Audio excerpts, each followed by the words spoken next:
Tahun 2004, seorang pemuda dari Bandung memulai perjalanannya di dunia hiburan. Sekarang, dia punya segalanya, popularitas, kekayaan, bisnis di mana-mana. Tapi, pernahkah kalian bertanya-tanya, apakah semua ini benar-benar murni dari kerja keras? Atau ada sesuatu yang lebih gelap? Sesuatu yang tak boleh dibicarakan? Sebuah villa tua di daerah Puncak, milik seorang pria bernama Surya Wijaya, seorang kolektor benda-benda bertuah. Malam itu, Raffi Ahmad terlihat memasuki villa tersebut dan tidak ada yang tahu apa yang sebenarnya terjadi di dalamnya. Sebelum kita lanjut, jangan lupa like, komen, dan subscribe, karena semakin dalam kita menggali cerita ini, semakin banyak rahasia yang akan terbuka. Malam itu, udara Puncak terasa dingin menusuk. Jam di dinding villa tua itu menunjukkan pukul 02.17 dini hari. Raffi duduk di ruang tamu hanya diterangi oleh lampu minyak yang temaram. Di seberangnya, Surya Wijaya, pria berusia 67 tahun dengan wajah tirus dan mata cekung, menatapnya dalam-dalam. Kamu sudah siap menerima konsekuensinya? Suara Surya terdengar berat, seperti keluar dari kerongkongan yang kering. Raffi menelan ludah. Tangannya mengepal di atas meja. Sebuah cermin hitam oval tergeletak di hadapannya. Permukaannya berkilau seperti genangan air yang terlalu pekat. Apa yang harus saya lakukan? Surya mengangkat tangannya menunjuk ke cermin itu. Sentuh. Lalu sebutkan namamu 3 kali. Jangan menoleh apapun yang terjadi.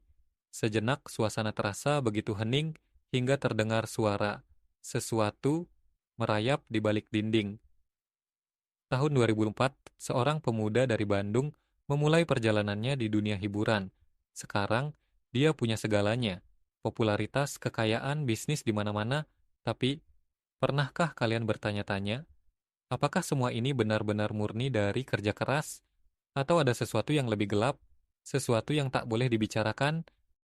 Sebuah villa tua di daerah Puncak milik seorang pria bernama Surya Wijaya, seorang kolektor benda-benda bertuah. Malam itu, Raffi Ahmad terlihat memasuki villa tersebut, dan tidak ada yang tahu apa yang sebenarnya terjadi di dalamnya. Hingga bertahun-tahun kemudian, seorang pria yang dulu bekerja sebagai penjaga villa itu membocorkan sesuatu yang tak pernah terungkap sebelumnya. Sebelum kita lanjut, jangan lupa like, komen, dan subscribe. Karena semakin dalam kita menggali cerita ini, semakin banyak rahasia yang akan terbuka. Hujan turun perlahan di luar.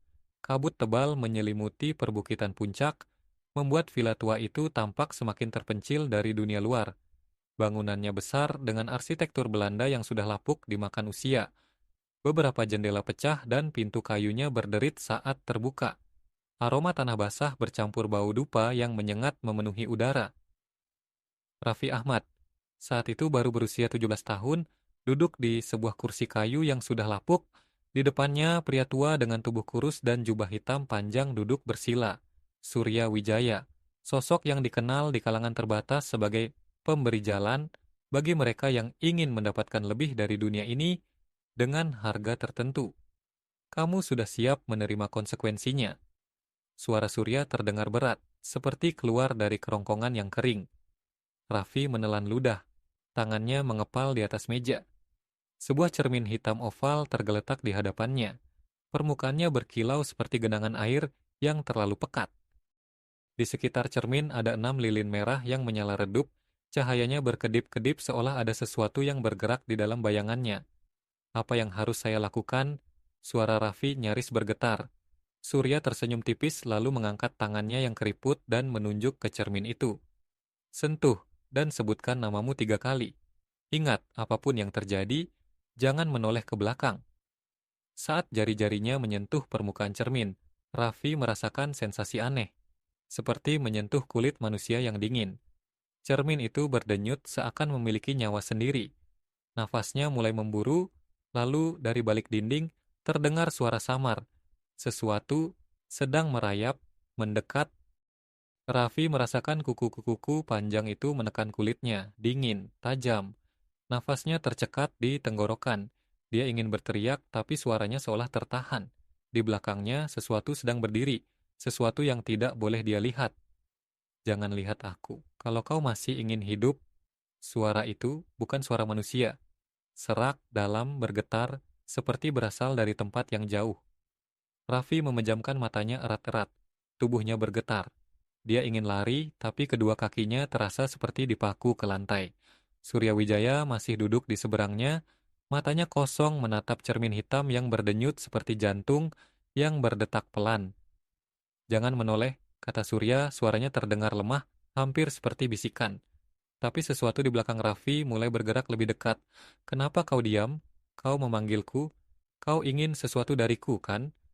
Aroma busuk tiba-tiba memenuhi ruangan. Bau bangkai yang sudah lama membusuk. Raffi mulai berkeringat, rasa mual naik ke tenggorokannya. Tapi dia tetap diam, tidak berani bergerak. Tiba-tiba, kuku panjang itu semakin menekan, semakin kuat, sampai terasa menembus kulitnya. Ah, Raffi menggigit bibirnya sendiri. Darah mulai mengalir di bahunya. "Sedikit lagi, aku bisa masuk ke dalammu, kalau kau mau." Jantung Raffi berdegup semakin cepat. Dia ingin lari, dia ingin menjerit, tapi tubuhnya masih terkunci sampai akhirnya, duak. Raffi tersentak. Sesuatu di belakangnya bergerak cepat, menghilang, dan tiba-tiba cermin hitam itu mulai berubah. Permukaan cermin yang tadi seperti air hitam pekat kini bergetar. Dari dalamnya, sesuatu mulai muncul. Sebuah tangan, tangan kurus kering dengan kuku panjang, mulai keluar dari dalam cermin. "Sudah terlambat, aku sudah melihatmu." Tangan itu mencuat perlahan dari dalam cermin. Kulitnya hitam legam, mengering seperti mayat yang sudah lama membusuk. Kuku-kuku panjang melengkung tajam, seperti cakar binatang. Urat-urat kehijauan tampak berdenyut di bawah permukaan kulitnya, seolah sesuatu yang tidak seharusnya hidup masih mengalir di dalamnya. Raffi terpaku. Tubuhnya membeku di tempat. Matanya membelalak menatap pemandangan yang seharusnya tidak mungkin terjadi. Ini bukan sekadar ritual. Ini nyata. Sesuatu atau seseorang sedang mencoba keluar dari dalam cermin. Surya Wijaya tetap diam di tempatnya. Bibirnya bergerak perlahan, komat kamit menggumamkan sesuatu yang terdengar seperti doa atau mantra dalam bahasa yang tidak dipahami Raffi. Namun, matanya tetap kosong, tidak menunjukkan rasa takut sedikit pun. Dari dalam cermin, tangan itu mulai meraih tepi bingkai, mencengkeramnya erat. Bunyi berderak terdengar, seolah kaca cermin itu mulai retak dari dalam. Lalu sesuatu yang lebih mengerikan terjadi. Lengan kurus itu mulai keluar sepenuhnya. Tulang-tulangnya menonjol di bawah kulit tipis yang nyaris transparan. Di balik lengannya mulai terlihat bagian kepala yang samar-samar. Rambut panjang, hitam, dan kusut meneteskan cairan pekat seperti minyak. Kepala itu bergerak perlahan, muncul sedikit demi sedikit dari balik permukaan cermin. Namun wajahnya masih tersembunyi dalam kegelapan. Raffi ingin berteriak, ingin berlari. Tapi sesuatu menahannya di tempat. Ada bisikan di kepalanya. Bukan dari luar, tapi dari dalam pikirannya sendiri. Bisikan yang halus, lembut, tetapi begitu dingin. "Jangan takut, kau memanggilku, dan aku datang." Tiba-tiba ruangan terasa semakin sempit. Dinding-dinding villa seolah bergerak mendekat ke arah mereka. Udara menjadi lebih berat, lebih dingin.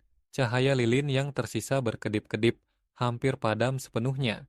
Surya akhirnya mengangkat wajahnya, menatap Raffi dengan ekspresi yang sulit dijelaskan. Campuran antara ketenangan dan sesuatu yang lain. Sesuatu yang tidak bisa dipahami manusia biasa. "Lihat dia," bisiknya. "Kau sudah memanggilnya. Sekarang dia akan membuat kesepakatan." Raffi menelan ludah. Dia tidak ingin melihat. Dia tidak ingin tahu wajah seperti apa yang ada di balik rambut hitam kusut itu. Tapi, seolah ada kekuatan yang menarik dagunya perlahan, memaksanya menatap ke arah cermin. Makhluk itu bergerak lebih dekat. Kini separuh wajahnya mulai terlihat di balik rambut panjangnya yang basah. Kulitnya seputih tulang, dengan retakan-retakan tipis seperti porselen pecah. Matanya kosong, hitam pekat seperti lubang tanpa dasar. Bibirnya sedikit terbuka dan dari dalamnya terdengar suara-suara. Bukan suara manusia, melainkan rintihan, tangisan, suara-suara yang seolah berasal dari banyak orang yang terperangkap di dalam dirinya. Raffi mulai gemetar. Tubuhnya terasa semakin lemas, seolah sesuatu sedang menghisap energinya perlahan. Tapi dia tidak bisa bergerak, tidak bisa melawan. Makhluk itu mendekatkan wajahnya ke arah cermin, semakin dekat, dan akhirnya bibirnya bergetar. mengucapkan sesuatu. Berikan aku sesuatu, dan aku akan memberimu segalanya. Raffi menahan napas. Dia tahu inilah saatnya. Inilah harga yang harus dia bayar. Surya tersenyum samar. Sekarang, putuskan, katanya pelan. Apa yang akan kau korbankan? Makhluk itu menunggu masih setengah terperangkap di dalam cermin. Matanya tidak berkedip, hanya menatap lurus ke dalam jiwa Raffi. Raffi mengepalkan tangannya, pikirannya kosong. Tapi satu hal yang pasti, tidak ada jalan keluar dari sini. Dan malam itu, sesuatu berubah dalam dirinya. Ruangan terasa semakin gelap, cahaya lilin yang tersisa berkedip-kedip, seolah takut pada sosok yang kini sudah setengah keluar dari dalam cermin. Makhluk itu tetap menatap Raffi, menunggunya berbicara. Matanya kosong, tapi di dalam kehampaan itu ada sesuatu yang lebih dalam. Sesuatu yang menarik, menghipnotis, seperti lubang hitam yang siap menyedot siapapun yang berani menatapnya terlalu lama. Surya Wijaya masih duduk bersila di tempatnya. Senyumnya samar, seakan sudah tahu apa yang akan terjadi selanjutnya. Kau harus memberi sesuatu, katanya pelan. Suaranya terdengar lebih dekat dari sebelumnya. Tidak ada kekayaan tanpa pengorbanan. Tidak ada kejayaan tanpa kehilangan. Raffi merasa sulit bernapas. Dadanya sesak. Ada sesuatu yang menekan. Bukan dari luar, tapi dari dalam dirinya sendiri. Apa yang harus aku berikan? Suaranya nyaris bergetar. Surya mengangkat satu alis, seolah pertanyaan itu tidak perlu ditanyakan. Apa yang paling berharga bagimu? Makhluk itu bergerak sedikit lebih dekat. Mulutnya kembali bergetar mengeluarkan suara-suara yang bukan hanya berasal darinya, tetapi dari banyak orang. Terdengar seperti jeritan, bisikan, dan doa yang bercampur menjadi satu. Berikan aku sesuatu, sesuatu yang terikat dengan jiwamu, dan aku akan mengikatkan kekayaan padamu selamanya. Tenggorokan Raffi terasa kering. Pikirannya berputar mencoba memahami apa yang diminta darinya. Dan saat itu juga sebuah pikiran melintas di kepalanya. Sesuatu yang seharusnya tidak ia pikirkan. Ibunya. Jantungnya mencelos. Dia menelan ludah. Tidak, dia tidak mungkin melakukan itu. Tapi mengapa satu nama itu yang muncul dalam benaknya? Makhluk itu tersenyum, seakan mengetahui isi pikirannya. Surya mengangguk pelan. Kau sudah tahu jawabannya. Tidak, ini gila, ini tidak mungkin. Tapi kemudian, bayangan lain muncul dalam pikirannya. Kehidupan yang dia impikan, mobil mewah, rumah megah, bisnis di mana-mana, kekuasaan yang tak tergoyahkan. Semua itu hanya sejauh satu kata dari mulutnya. Satu nama. Cermin hitam itu berdenyut semakin cepat. Sosok di dalamnya semakin jelas. Rambut panjangnya perlahan mulai terangkat, memperlihatkan wajahnya yang mengerikan. Bukan hanya wajahnya sendiri, tapi seperti ratusan wajah lain yang melekat di kulitnya, masing-masing mengerang dan menangis dalam penderitaan abadi. Mereka yang telah membuat perjanjian, mereka yang telah memberikan sesuatu yang paling berharga. Raffi mulai berkeringat, nafasnya memburu. Ini hanya khayalan, bukan? Ini tidak nyata. Tapi cermin itu, tangan itu, suara itu, semua terasa terlalu nyata untuk diabaikan. Surya tetap menatapnya dengan mata yang tidak berkedip. Pilihlah, bisiknya, atau kau akan kehilangan segalanya, bahkan nyawamu. Raffi memejamkan matanya, tangannya gemetar, dan akhirnya dia membuka mulutnya dan menyebutkan satu nama. Malam itu sesuatu di dalam cermin tersenyum lebih lebar, dan keesokan harinya semuanya berubah. Suasana di ruangan itu mendadak hening, seolah dunia menahan napas, menunggu apa yang akan terjadi selanjutnya. Makhluk di dalam cermin masih tersenyum. Gigi-giginya panjang, runcing seperti barisan paku berkarat yang siap merobek siapapun yang mendekat. Suara Raffi bergetar saat menyebut nama itu. Tidak keras tapi cukup jelas untuk terdengar oleh semua yang ada di ruangan. Surya Wijaya menutup matanya, menarik napas dalam-dalam lalu tersenyum tipis. Sebuah pilihan yang menarik, gumamnya. Makhluk itu bergerak lebih dekat, semakin keluar dari dalam cermin. Rambutnya yang basah dan panjang kini jatuh di lantai, meneteskan cairan hitam kental yang berbau busuk. Tangan kurusnya terangkat, jari-jari panjang itu merentang ke arah Raffi. Ada sesuatu yang tak terlihat, seolah tali halus tak kasat mata yang merayap dari tubuh makhluk itu. menjangkau Raffi dan mengikatnya dengan sesuatu yang tak bisa diputuskan. Raffi terhuyung. Tubuhnya terasa ringan, seolah ada sesuatu yang tersedot keluar dari dirinya. Sudah selesai, kata Surya. Sekarang lihatlah cermin itu. Lihat apa yang telah kau perbuat. Dengan ragu, Raffi mengangkat kepalanya, menatap ke dalam permukaan cermin hitam yang kini perlahan berubah. Bayangan dirinya mulai terlihat, tapi ada sesuatu yang aneh. Di belakang refleksinya, muncul sesosok lain. Sosok yang dikenalnya. Orang yang tadi dia sebut namanya. Sosok itu berdiri diam, wajahnya kosong, matanya hitam pekat, mulutnya sedikit terbuka, mengeluarkan suara lirih, suara yang terdengar seperti seseorang yang berusaha berteriak tapi tidak bisa. Jantung Raffi berdetak semakin cepat. Tidak, bisiknya. Sosok itu mulai berubah. Kulitnya mengelupas perlahan seperti abu yang tertiup angin. Tangan dan kakinya mengejang seolah sedang mengalami kesakitan yang tak terbayangkan. Mulutnya terbuka lebih lebar, kini jelas terlihat bahwa dia berusaha memanggil, meminta tolong. Raffi ingin berbalik, ingin berlari, tapi dia tidak bisa mengalihkan pandangannya. Surya berbicara lagi, suaranya tetap tenang. Dia akan menghilang, lenyap dari dunia ini. Tidak mati, tidak hidup, hanya menghilang. Cermin itu mulai bergetar lebih keras. Sosok di dalamnya mengejang sekali lagi, lalu tiba-tiba dia tidak ada lagi. Permukaan cermin kembali menjadi hitam. Tak ada pantulan, tak ada suara, seolah tak ada yang pernah terjadi. Satu-satunya hal yang tersisa adalah Raffi, berdiri di sana dengan tubuh gemetar, keringat dingin mengalir di pelipisnya. Dia mencoba bernapas, mencoba memahami apa yang baru saja terjadi. Lalu Surya tertawa kecil.